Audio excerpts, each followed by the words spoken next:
How to survive MBBS. অনেক কষ্ট করার পর তোমরা মেডিকেলে চান্স পাইছো। এখন মেডিকেলে ক্লাস শুরু হয়ে গেছে, তোমরা ক্লাস করার পর বুঝতে পারতেছো তুমি কোথায় এসে পড়লা, না পারছো এদিকে যেতে, না পারছো ওদিকে যেতে, কোনোভাবে কিছু ঠিক করতে পারতেছে না। ব্যাকগ্রাউন্ডে মিউজিক বাজছে। তো এই মাইন্ডকে চিপায় যাতে ফাইসা না যাও তোমাদেরকে, সেজন্য আমি কয়েকটা স্টাডি টিপস দিব, কিছু উপদেশ দিব, যেগুলো ফলো করে তোমার এমবিবিএস লাইফটা স্মুথ হবে, তোমাদের আর এরকম কষ্টে পড়তে হবে না। তো অবশ্যই শুরু থেকে শেষ পর্যন্ত সকল কথাবার্তাগুলো ভালো মতো শুনবে। আমি Mohammad Shahidul Islam, MBBS fourth year, Shaheed Suhrawardy medical college. তো চলো শুরু করি ভিডিওটা। তো দেখো, এই এমবিবিএস এই ফার্স্ট ইয়ার থেকে আমরা কয়েকটা জিনিসের মুখাপেক্ষি হই, যে যেগুলো আমরা আগে ফেস করিনি। তো সবার প্রথম, আমরা যারা বাংলা ভার্সন থেকে এসেছি তারা কি সরাসরি ইংলিশ বই আমাদেরকে পড়তে হচ্ছে।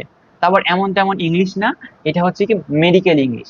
তুমি ইংলিশ ভার্সন থেকে আসলেও কি হবে, ইংলিশ মিডিয়াম থেকেও আসলে তোমার কাছে এটা কঠিন লাগবে। তো আমরা তো বাংলা ভার্সন থেকে শুরু করতেছি, এটা আমাদের কাছে আরো অনেক বেশি কঠিন লাগবে।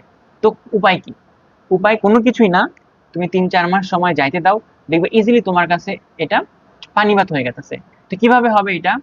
এক হচ্ছে তোমার যে মেডিকেল যে টার্মিনোলজি গুলো আছে, এই সকল টার্মিনোলজি গুলো তোমার পড়তে হবে। তো এগুলো তো ক্লাসই হবে অনেকগুলো। তো এই ক্লাসগুলো ভালো মতো করবা, বইটা একটু পড়বা। আবার বই পড়ার সময় মনে করো অ্যানাটমি পড়তেছো বা বায়োকেমিস্ট্রি পড়তেছো, তুমি পড়ার সময় দেখবা অনেক ওয়ার্ড তুমি বুঝতেছো না। তো সেগুলো কি করবা, ওয়ার্ড গুলা লিখবা, লিখে তার মিনিংটা কি সেই মিনিং গুলা লিখবা।